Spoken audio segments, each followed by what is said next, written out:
कि जब सब ओर से द्वार बंद है, जैसे कि एक साधिका जी, उनके संयुक्त परिवार में वे भविष्य को लेकर अपने बच्चों की सिक्योरिटी के लिए बार बार अपने परिवार के पास जा रही हैं। उनका परिवार बहुत संपन्न है, फैक्ट्रीज है। तो फैक्ट्रीज हैं, बहुत संपन्न समृद्ध परिवार है। पर परिवार है, परिवार ट्रेडिशनल परिवार कह सकते हैं, बहुत ही ट्रेडिशनल परिवार, जिसमें महिलाएं काम नहीं करती हैं। अमीर लोग हैं किंतु महिलाएं काम नहीं करती हैं, महिलाएं ऑफिस नहीं जाती, महिलाएं फैक्ट्री का काम नहीं देखती, ऐसा कुछ नहीं करती हैं। और क्योंकि साधिका जी के पति की बहुत ही कम उम्र में मृत्यु हो गई, तो उनको अपने बच्चों के लिए, बच्चों के फ्यूचर के लिए, उन्होंने देखा कि परिवार के बाकी बच्चे बहुत अच्छे चले गए, तो उन्हें अपने बच्चों की चिंता है। तो और तो जबकि परिवारजन कहते हैं कि वे उनका सारा कुछ उठाएंगे, पर परिवारजन सिर्फ एक ही चीज नहीं समझ रहे, वो ये कि जैसे अचानक उनके पति के साथ हुआ, वैसे कभी भी किसी के साथ हो सकता है। बिल्कुल ट्रू है, राइट। कुछ फिक्स नहीं है लाइफ में। तो इसलिए उन्हें ऐसे लगता है कि कहीं उन्हें उनके साथ कहीं कुछ और ज़्यादा ना हो जाए और कुछ भी ना हाथ आए। तो ये चर्चा चल रही थी। और यहाँ पर देखिए महाराज आज क्या लेके आए हैं, जो इन मनोराज्य कामनाओं से रचनाओं को त्याग कर इच्छा रहित, ममता रहित, लालसा रहित होकर कर्तव्य कर्म करता रहे। ये कर्तव्य है उनका, राइट, कि अपने बच्चों की देखभाल करनी। किंतु जो जो वे स्वयं के लिए और बच्चों के लिए रास्ता निकाल रहे कि मैं जाके काम करूं ताकि मुझे कुछ सैलरी मिले, ताकि और बच्चों की बचत हो सके, जबकि परिवार कहते हैं वो कर देंगे, आप चिंता मत कीजिएगा। अब यहाँ पर उनका असली परेशानी रहती है, फ्यूचर को लेकर भय रहता है। और यहाँ पे एक ही चीज़ है, जब जब परमेश्वर के आश्रित हुए हैं या इस रास्ते पर चले हैं कि आश्रित होना है, तो फिर परमेश्वर को सब संभालने दीजिए। राम संभालेंगे, राम बहुत सुंदर संभालते हैं। राम पर विश्वास करना हमें आना चाहिए। राम का जो लड़ पकड़ते हैं, राम के श्री चरणी में जो लगते हैं, राम संसारी नहीं है। जो राम की शरण में आता है, वो कितने भी गलत काम भी करते हों, कितने भी गलत विचार भी लेते हों, कितनी बार अपने कर्मों के कारण गिरते भी हों, पर राम का स्वभाव है कि वो फिर गले लगा लेते हैं, क्योंकि राम जिसको बना लेते हैं, जो उनकी शरण में चले जाता है, वो राम का हो जाता है। राम को बार बार नहीं कहना पड़ता मुझे अपना लो, मुझे अपना लो, मैं आपकी हूँ। नहीं, एक बार कह दिया मैं आपकी हूँ प्रभु। फिर जब हम कह देते हैं कि मैं आपकी हूँ, हमें इतना सुंदर ठीक करने लग जाते हैं, इतना सुंदर ठीक करने लग जाते हैं, और हम कहते हैं अरे ये ठीक हो गया, अरे ये क्या, कौन सी गांठ एकदम खुल गई, ऐसे हो जाते हैं। इसलिए यकीन मानिएगा कृतज्ञता की पुस्तक में ऐसे बहुत सारे इंस्टेंसेस हैं जहाँ पर लोगों ने अपना सब कुछ अपने महाराज पर छोड़ा, और कैसे महाराज ने उनको न केवल साथ दिया पर सभी इच्छाएं पूरी करते गए, सभी इच्छा पूरी करते गए। सो इसलिए उनके चरण शरण में जाना बहुत इम्पोर्टेंट है, बहुत ज़्यादा इम्पोर्टेंट है। और यही चीज़ हुई। फिर सब ने बैठक में सब ने कहा कि आप छोड़ दीजिए, आप अपने जेठ को भी कहना छोड़ दीजिए, आप अपने परिवार को भी कहना छोड़ दीजिए कि मुझे दीजिए, मुझे जाना है, मुझे सीखना है, सब करना छोड़ दीजिए। आप अपने बच्चों पर केंद्रित होइए, अपने बच्चों की परवरिश जी जान से करिएगा, खूब प्यार दीजिएगा उन्हें, और आप देखेंगे आप और बल्कि परिवार में सबकी मदद कीजिएगा, परिवार में सबकी मदद कीजिएगा, और आप देखेंगे बहुत सुंदर परमेश्वर आपके इस त्याग के लिए, ये त्याग है कि आपने वो इच्छा, वो जो भय है, वो असुरक्षा है, वो त्याग दी। ये है त्याग, असली त्याग, कि मैंने जो भविष्य की चिंता है वो त्याग दी और अपने परमेश्वर के श्री चरणों में रख दी।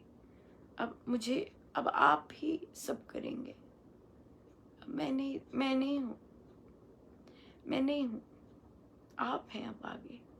सो जब आप ऐसे करेंगे और फिर ये चीज रख के जब आपने अर्पण कर दिया, वो चीज आपकी नहीं है, अब आप वापस उस पे नहीं जा सकते। अर्पण कर दी, आपने त्याग कर दिया, आपने दे दी अपनी फ्यूचर की इच्छा प्रभु को, लालच जितनी भी थी, अपने बच्चों की जो भी थी, सब दे दी। और वहां पर फिर अब प्रभु के साथ ये हो गया, दे दिया।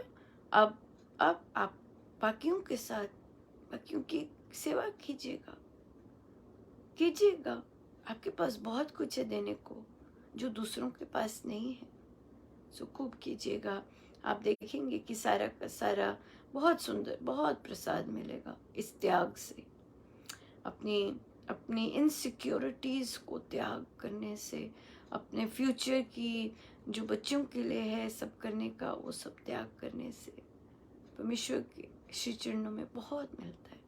सो सभी ने यही राय दी कि आप छोड़ दीजिए, आप मत कीजिए, और छोड़ के देखिए, सब कुछ छोड़ दीजिए, कहना बंद कर दीजिए, सब मांगना बंद कर दीजिए, जो परमेश्वर दें वो झोली पे ला के ले लीजिए, बस दैट्स इट। आप जो देंगे बढ़िया है, और आप देखेंगे वो देवादिदेव कैसे देते हैं, आप देखेंगे वो देवादिदेव कैसे कैसे करते हैं, सब बहुत सुंदर करते हैं, बहुत सुंदर। उन्हें रखना बहुत सुंदर आता है, बहुत सुंदर रखना आता है। पर जब हम अपनी करते हैं और हम चिंता करते हैं, इसका मतलब है हमें अपने गुरु महाराज पर, अपने प्रभु पर विश्वास नहीं है। ये करके देखेगा। बहुत सुंदर सपोर्ट आया सभी से, बहुत स्ट्रॉन्ग सपोर्ट आया सभी से। मुझे पूर्ण यकीन है संगति ही ऐसी बनती है, संगति जान बूझ कर ऐसी बनती है, और परमेश्वर बनाते हैं ऐसी संगति ताकि दूसरों का आत्मिक लेवल और ऊपर हो, दूसरों का आत्मिक लेवल और बढ़े। ऐसी पावरफुल संगति बहुत पावरफुल संगति है, बहुत सुंदर, बहुत ही सुंदर। चलते हैं हम आगे, और इसी से रिलेटेड लेते हैं, स्थित प्रज्ञा से रिलेटेड लेते हैं प्रश्न कि हमने फोकस करना था अपने कर्तव्य पर और फल पे नहीं जाना था। तो एक साधिका जी ने कहा, वे टेलरिंग का बिजनेस करते हैं, और एक कस्टमर उनके पास आए और उन्होंने कहा कि उन्होंने जो भी प्राइस बताई अपनी ये होती है, तो वो जो कस्टमर थी वो कहते नहीं मैं तो ये दूंगी, बार्गेनिंग करने लग गए बड़ी। और उन्होंने कहा कि नहीं, मैंने फिर कहा नहीं मेरी इतनी ही प्राइस है, उन्होंने फिर बार्गेनिंग शुरू की, और फिर अंततः उन्होंने बोला अच्छा ठीक है, जो देना है दे दो। तो सारे के सारे ग्रुप के मेंबर्स सिर हिला रहे थे, नहीं नहीं ऐसे नहीं करना। बिल्कुल, ये आ जाते स्वामी जी महाराज की हाँ ना में दृढ़ता। जब आपने उन्हें कहा है कि मैं पहले ही रीजनेबल रेट लगाती हूँ, जब आपने उन्हें कहा है, महाराज क्या कह रहे, महाराज कहते हैं ना, कोई कहता है खा लो, हम कहते नहीं जी बस। फिर कोई कहता है, और पंजाबियों में ये बहुत होता है ना, खा लो जी खा लो, नहीं नहीं जी बस खा के आए, नहीं खा लो खा लो कोई बात नहीं और ले लो, नहीं जी बस बस बहुत है, नहीं नहीं थोड़ा सा तो ले लो, तो ना बहुत ज़्यादा है पंजाबियों में। और हर ना को वो हाँ बना कर ही रहते। तो महाराज कहते ये अच्छी बात नहीं है, किसी ने ना कही है उसका आदर करना चाहिए और स्टॉप कर देना चाहिए। पर ये कल्चर की बात आ जाती है कि जब तक इतनी बार पूछा ना जाए तो शायद दूसरा भी ऑफेंडेड होगा, क्योंकि कल्चर है। पर संत की बात ही माननी चाहिए। संत ही ठीक है, और इस तरह के जो फेक चीजें हैं उनको हम पीछे ही रखें, और संत को अगर हमने सुन रखा है तो संत की बात ही माने। सो जब आपने कह दिया, आपने एक बोल दिया नहीं मैंने रीजनेबल लगाया है एंड दैट्स इट, और वो बार बार करें आपके साथ, इस तरह ट्राई तो करेंगे कस्टमर, राइट, ट्राई तो करेंगे, कोई बात नहीं दे दीजिए ना, ऐसे करते हमने सब ने ऐसे किया हुआ है। पर आप देखिए कि आप कहिए नहीं थैंक यू सो मच, आप कहीं और जा सकते हैं, मैं यहीं हूँ, आप बाकी करवा लीजिए, कभी भी मेरी ज़रूरत पड़े। ऐसे एक ये चीज़ है। यहाँ पे एक और चीज़ कर सकते हैं, वो भी बहुत पॉजिटिव। आप कहिए कि आंटी जी हैं या बहन जी हैं या जो भी हैं, कि आप राखी पर आइए। राखी पर अगर आप 2 सूट सिलवाते हैं तो 1 सूट पर इतने का रिबेट है। बहुत सुंदर है ना। इसमें क्या होगा कि वो जो कपड़ा सिलवा रही हैं वो तो आप उसी रेट पे लेंगे, आपको एक और सूट आएगा जिसमें आपने रिबेट दे दिया। कितनी अच्छी आइडिया आ गया, है ना। कि अच्छा आप अभी ना कर, आपको ये प्राइस, आपको इतना चाहिए ना, तो आप ऐसे कीजिए, राखी पर आइए, राखी वाले दिन आइए, राखी वाले दिन हमारा डिस्काउंट है, एक के साथ दूसरे पर इतने की छूट, तो आपको मिल जाएगा उतना, आपको बल्कि एक और का मिल जाएगा, 2 लेके आइए। कितनी सुंदर बात है। सो कीजिएगा ऐसे। या फिर आप राखी पर नहीं आना चाहते तो जन्माष्टमी बोल दीजिए, जो जो त्योहार आने वाला है वैसे बोल दीजिए, और अपनी एक स्टैंडर्ड प्राइस रख के दूसरी के साथ अपना जितना परसेंट ऑफ कर रहे हैं उतना कर लीजिए। ये भी बनी रहेगी कि आपने उनकी भी मानी, है ना, कि ठीक है मैं आपको दे दूंगी पर राखी पर आइए। पर राखी पे हमारा स्कीम वो चल रही है, एक पर्टिकुलर सेल चल रही है, जैसे भी जो भी बोलते हैं वो बोल सकते, ऑफर चल रही है कि एक के साथ दूसरी वाली पे इतना, वो कर सकते हैं, ऐसे कर सकते हैं। तो इससे क्या है कि आपने जो अपना रखा हुआ है, आपने और हाँ ना में दृढ़ता रही, आपने अपने गुरु महाराज की आज्ञा का पालन किया कि जो आपने एक बार बोल दिया या दूसरी बार कर दिया एंड दैट्स इट, और उसके बाद नहीं, राइट, ये चीज़ आ जाती है। तो यहाँ पर ये बहुत अच्छा है। अब जैसे मैंने भी सीखा कि भाई जो नहीं चाहते, जो इंटरेस्टेड नहीं है ऐसी चीज़ें पढ़ने में, उन्हें ज़बरदस्ती नहीं करना, बिल्कुल नहीं करना, और सीखो। हमारा इंटेंशन होता है, मेरा भाव है कि नहीं कोई बात नहीं, एक नज़र ही पड़ जाएगी तब भी कल्याण हो जाएगा। तो मैं जबरदस्ती कर देती हूँ। महाराज कहते नहीं मुझे नहीं जाना है ऐसे। अब मुझे तो महाराज की सुननी पड़ेगी ना, कि महाराज कह रहे नहीं मुझे नहीं जाना है ऐसे, तो ठीक है। ठीक है, बहुत अच्छी बात है, ना जाइए प्रभु। आप जहाँ जाना पसंद करते हैं वहाँ जाइएगा। आप खुश रहिएगा। सो इसलिए हम बिल्कुल जैसे हमारे गुरु प्रसन्न, बस हमें और कुछ नहीं चाहिए। हमारे गुरु रीझने चाहिए, बस that's it। वो रीझे सब कुछ ठीक है, सब बढ़िया, वो रीझे, राइट। सो इसलिए अगली बार से ध्यान रखिएगा कि ऐसा कोई आता है जो बहुत इंसिस्ट करता है, देखिए अपना घुमाइए, कौन सा फेस्टिवल आने वाला है, बोलिए तब आइएगा, तब देंगे, इससे ना भी नहीं होगी और हमारी कस्टमर सर्विस भी अच्छी रहेगी और हमने जो अपना रखा हुआ है वो भी बहुत अच्छा रहेगा। बहुत सुंदर बात है, राइट, ये भी बहुत अच्छा हो सकता है। सो या फिर चलते हैं आगे। बच्चा पूछता है बहुत सुंदर प्रश्न है, कहते हैं कि परमेश्वर स्वामी जी महाराज को राम आए, राम शब्द में आए और उन्होंने कहा कि वे पार ब्रह्म परमेश्वर हैं। तो बच्चा पूछता है कि अगर स्वामी जी महाराज को प्रभु कृष्ण रूप में आते तो क्या वो भी पार ब्रह्म परमेश्वर होते? हाँ, कि तो अगर कृष्ण रूप में आते तो क्या वे भी पार ब्रह्म परमेश्वर होते? बहुत सुंदर प्रश्न है, क्या क्या सोचा है।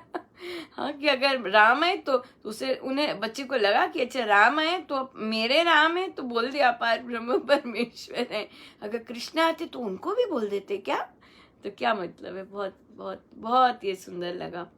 तो बच्चे को बोला, महाराज ने महाराज को नाम भगवान के रूप में आए और फिर प्रभु ने स्वामी जी को बताया कि वे कौन हैं और फिर जब अपने बारे में बताया कि वे कौन हैं तो फिर एक बार वो कहाँ से पता चलता है, एक बार किसी ने कहा कि स्वामी जी सब लोग कहते हैं ओम सबसे बड़ा है पर हमें तो आपके राम से बहुत आनंद आता है, ऐसे बोले।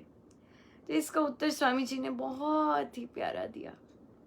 स्वामी जी महाराज कहते हैं कि पार ब्रह्म परमेश्वर को कोई भगवान बोलता है, कोई गॉड बोलता है, कोई अल्लाह बोलता है। महाराज कहते हैं मुझे इससे कोई सरोकार नहीं है, इसके पीछे किसको बुलाया जा रहा है मुझे तो उससे मतलब है।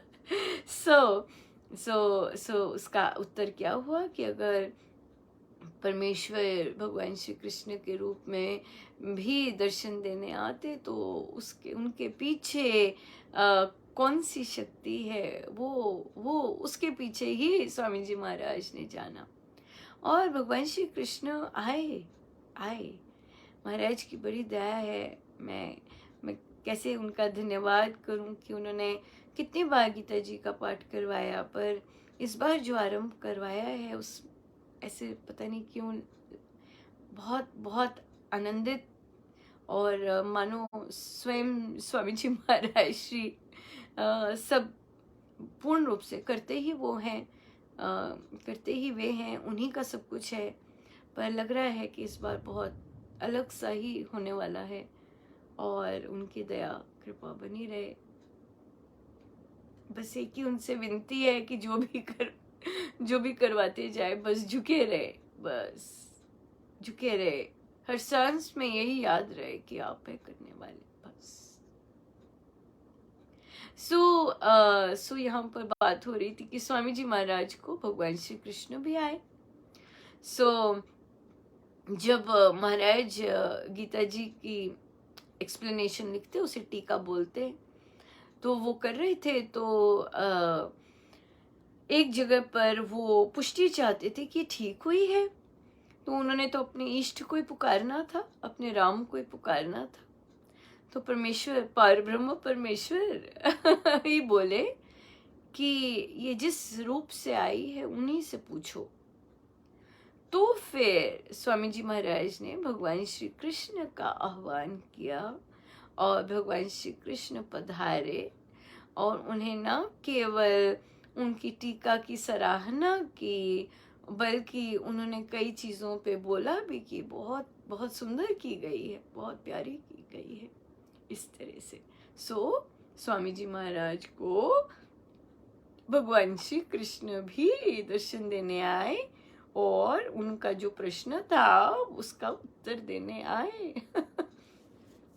रूप रूप तो पार ब्रह्म परमेश्वर ने भी रूप का और जो तत्व था उन्हीं को दायित्व दिया कि उन्हीं से पूछो। देखिए कितनी सुंदर बात है ना परमेश्वर की भी। परमेश्वर स्वयं भी उत्तर दे सकते थे, किंतु ये भी उनकी लीला होगी कि आप उनके रूप का आह्वान करके उनसे पूछिएगा।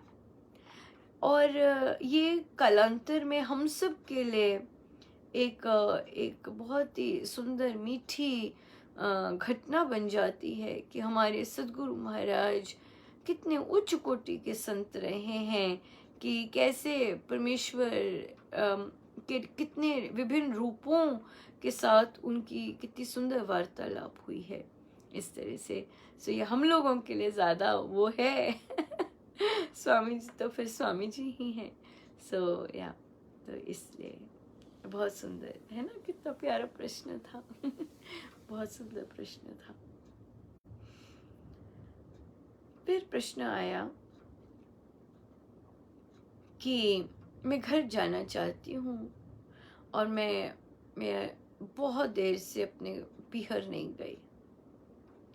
तो मैं जब भी अपने पति से कहती हमारा कुछ ना कुछ कॉन्फ्लिक्ट हो जाता। वो पसंद नहीं करते कि मैं घर जाऊं, वो पसंद नहीं करते मैं कोई ऐसी रिलेशनशिप रखूं और ज़्यादा देर घर जाऊं, वहाँ पे हमारा वो हो जाता है। तो वो भी जब भी कहते हैं वो अब मेरी सासू माँ से ही पूछने को कहते हैं। सो हमें ऐसे ही पूछना पड़ता है, पहले मैं सासू माँ से पूछूंगी फिर जाके पति के पास जाके आती है बारी। तो इस बार मैं सीधा सासू माँ के पास गई, साधिका जी बोली, उनसे पूछा, उन्होंने कहा हाँ जाओ। अब जब पति के पास गई तो पति ने कहा ठीक है आज चले जाओ, मैं कल लेने आ जाऊंगा। अब यहाँ पे फिर हो गया कि मैं बहुत देर बाद जा रही हूँ, मैं उनके पास रहना चाहती हूँ, मैं कुछ दिन रुक के आऊंगी।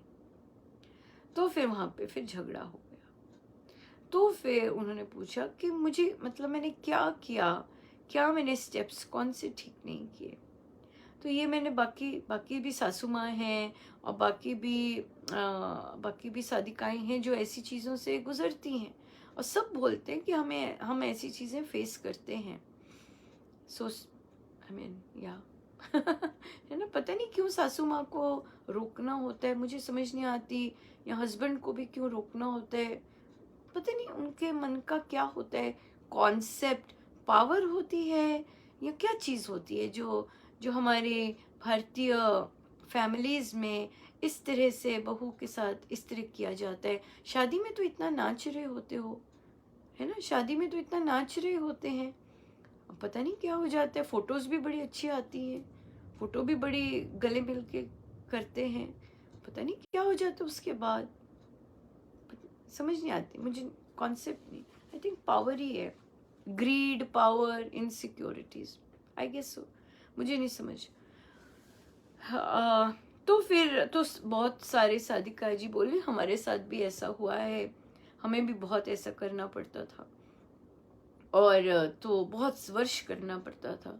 तो सबने यही कहा कि आपको सासू माँ जी से, क्या आपने सासू माँ जी से टाइम का पूछा था कि मामा मैं 1 हफ्ते के लिए रह लूँ, क्योंकि वही बॉस है, राइट, वहीं से सब कुछ चलता है। तो जब सासू माँ के पास जाना है तो सासू माँ से ही बोलना है, राइट। और क्लियर, देखिए आप जो चाहते हैं वो क्लियरली पुट करना है, बिल्कुल साफ, कि मामा मैं बहुत देर बाद जा रही हूँ और मैं 3-4 दिन या 5-6 दिन रह के आना चाहती हूँ मामा पापा के पास। सो क्या मैं जाऊँ? ऐसे अगर है तो अपनी जो दरखास्त है वो पूरी क्लियर कट होनी चाहिए। ये नहीं कि मैं जाऊँ क्योंकि फिर से आना पड़ेगा, क्यों? क्योंकि कहीं ना कहीं बाधा आ गई, पति ने बाधा कह दी, राइट। और आपको पता है कि पति ऑलरेडी ये वाली बाधा डालते हैं, इसलिए हेड ऑफिस से ही पूरी स्टेप्स लीजिएगा क्या मैं अपने मम्मी पापा के पास इतने दिनों के लिए जा सकती हूँ, इसलिए। और तो अब क्या करें शादी का, क्योंकि अब जाना चाहती हैं और रहना चाहती हैं, और एक्चुअली चेंज चाहिए। कोविड के कारण एवरीबॉडी नीड्स अ चेंज, बहुत देर से घर पर हैं सारे, और बहुत देर से सेम एनवायरनमेंट में देर से रह रहे हैं, and everybody needs a change.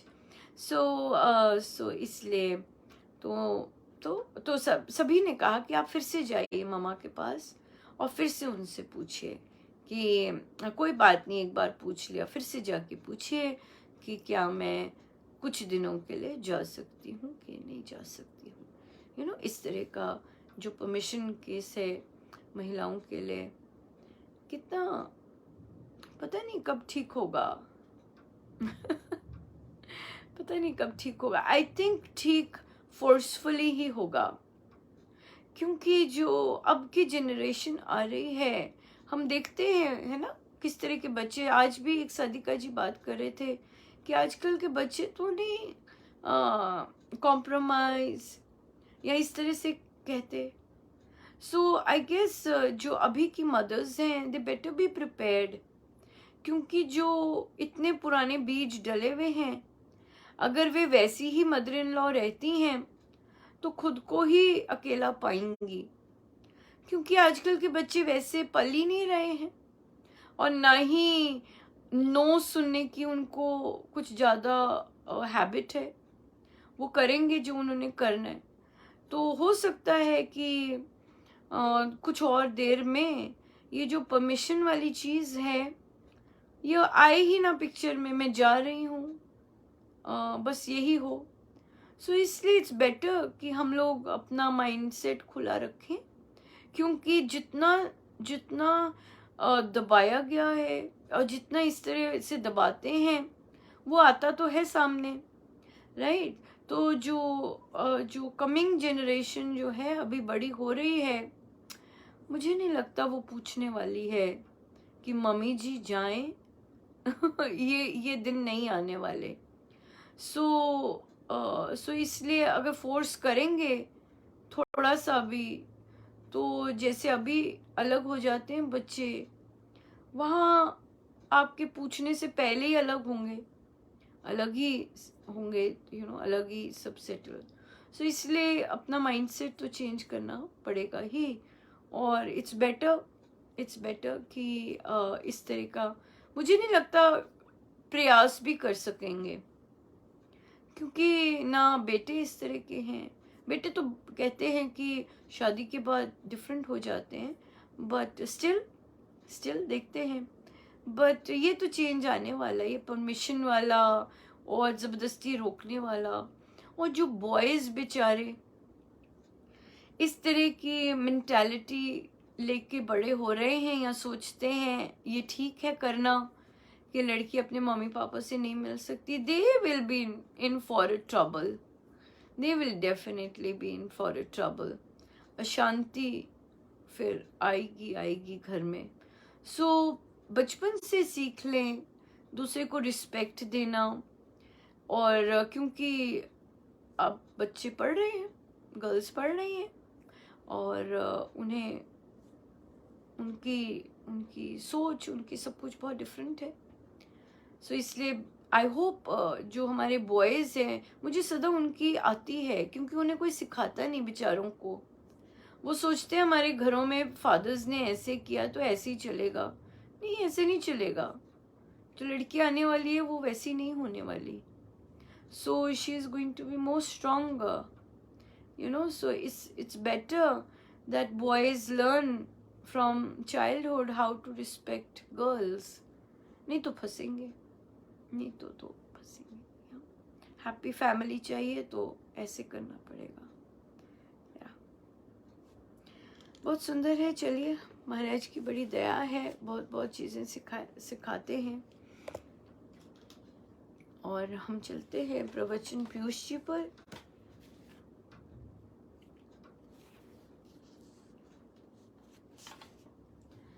Page 341। 3:41। कर्म योग, 2 मार्ग। अतिशय मंगल स्वरूपाय परम कल्याणकारिणे सर्वशक्ति मद्देवाय श्री रामाय नमो नमः। देवियों और सज्जनों, कल मैंने आपके सामने कर्तव्य पालन का वर्णन किया था। ये मनुष्य जीवन बड़ी दुर्लभ चीज है। इसको पाकर कमाई करनी चाहिए। दुकान पर कोई बैठा हो तो उसको कमाई करनी चाहिए। दुकान जुए के लिए नहीं, ताश के लिए नहीं है। दुकान तो कमाई के लिए होती है। किसी ने किसान को बीज दिया, यदि वह उस बीज को बीजे तो वह 100 गुना हो जाए, पर चिड़ियों के आगे डाल दे तो ये किसान की बुद्धिमत्ता नहीं है।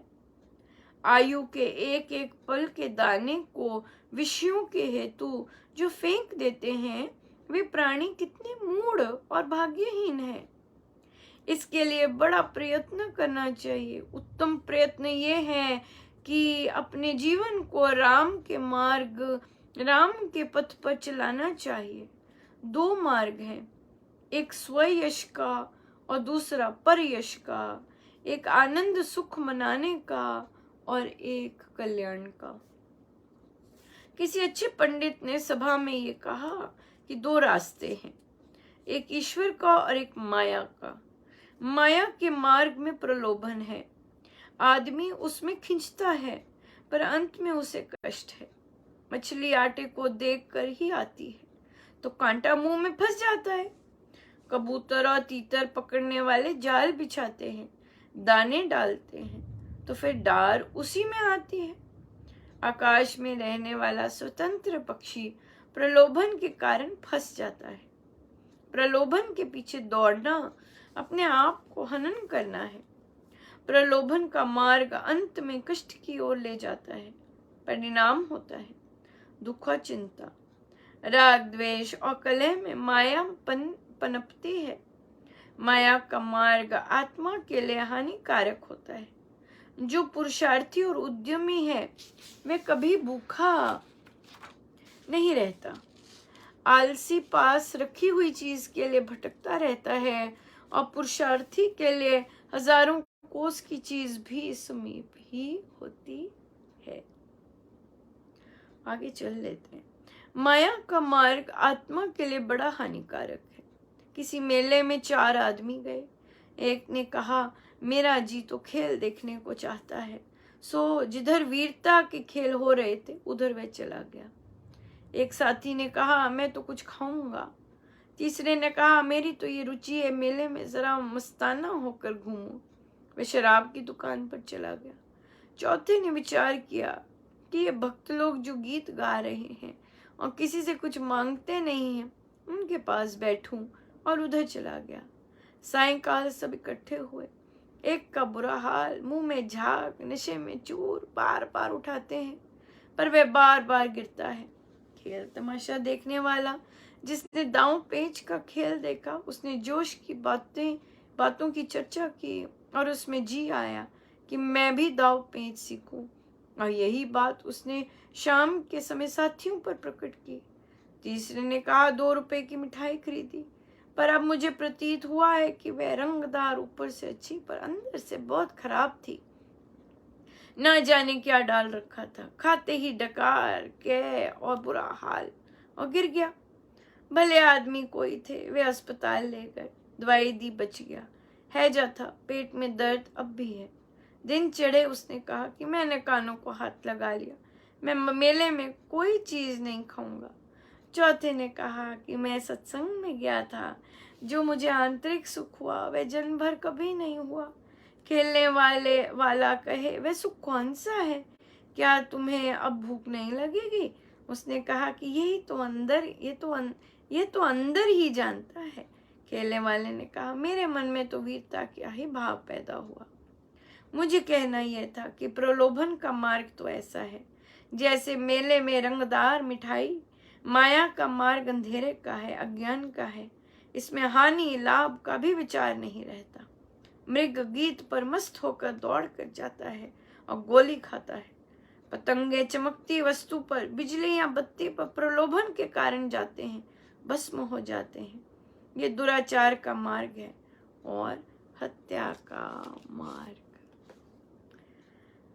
बड़े हमारा कितना सौभाग्य है कि हमें प्रभु, जैसे उस दिन सैटरडे को साधिका जी आई और उन्होंने कहा कि महाराज ने हमें कैसे कैसे दे दिए हैं। कभी हम ये लगाते हैं, कभी हम गुरुजनों की ग्रुप के बारे में सीख रहे हैं, कभी उपासक के आंतरिक जीवन के बारे में सीख रहे हैं, कभी अमृतवाणी जी। तो इतनी रौनक लगा दी भी है महाराज ने। तो ये कितनी बड़ी भारी कृपा है, कितनी कितनी भारी कृपा कि सत्संग ही सत्संग, चहु और सत्संग ही सत्संग हमें महाराज दे रहे हैं। इससे बड़ा सौभाग्य क्या होगा। जीवन दा मैनू आनंद आ गया, आनंद आ गया, जदों दा मैं शहंशाह पा लिया। जीवन दा मैनू आनंद आ गया, आनंद आ गया, जदों दा मैं शहंशाह पा लिया। जीवन दा मैनू आनंद आ गया, आनंद आ गया, जदों दा मैं शहंशाह पा लिया। बंदा मैनू आनंद आ गया, आनंद आ गया, जदों दा मैं शहंशाह पा लिया। जीवन दा मैनू आनंद आ गया, आनंद आ गया, जदों दा मैं शहंशाह पा लिया। जीवन दा मैनू आनंद आ गया, आनंद आ गया, जदों दा मैं शहंशाह पा लिया।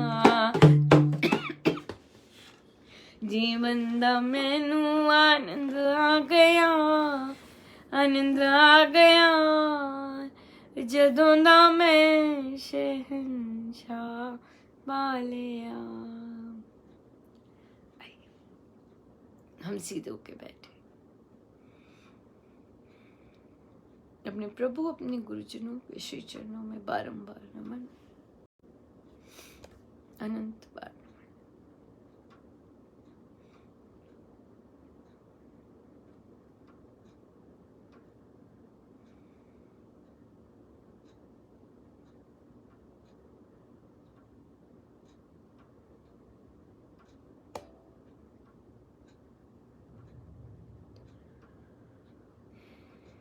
अपने प्रभु अपने गुरुजनों को हम दंडवत प्रणाम करें मनी मन।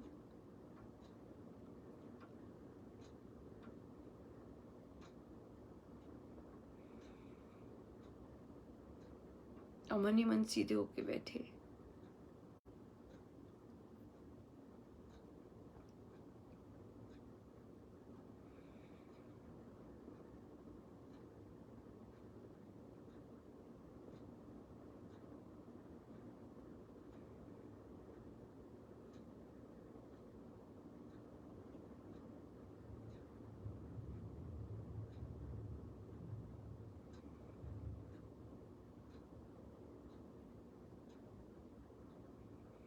मनी मन जाप करते करते हम माने कि इस राम नाम से मैं परमेश्वर के निकट जाती जा रही हूँ।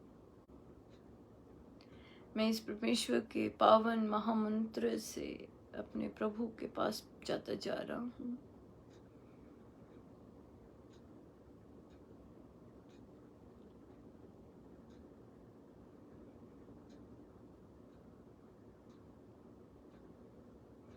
मेरी कमजोरियां, मेरे दुर्गुण अपने आप ही नाश होते जा रहे हैं।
जितनी देर हो सके हम अपने प्रभु गुरुजनों के श्री चरणों में बैठे रहे, सब उनका उन्हीं के श्री चरणों। जय जय राम, जय जय राम।